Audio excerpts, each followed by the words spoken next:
guys, and welcome to another segment in our WeVideo tutorial series presented by WBAM Student Television. Today we will be doing zooming, which is zooming in and out. When you use this effect, you can show the exaggeration of how big or small something is, just like this. Just like this.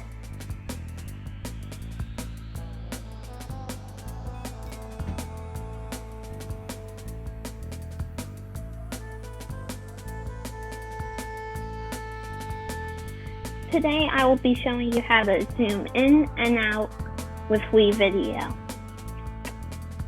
So, first you can either double click on the clip or you can hover over it and go here and grab the click on the pencil.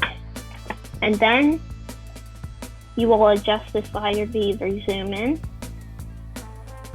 or zoom out.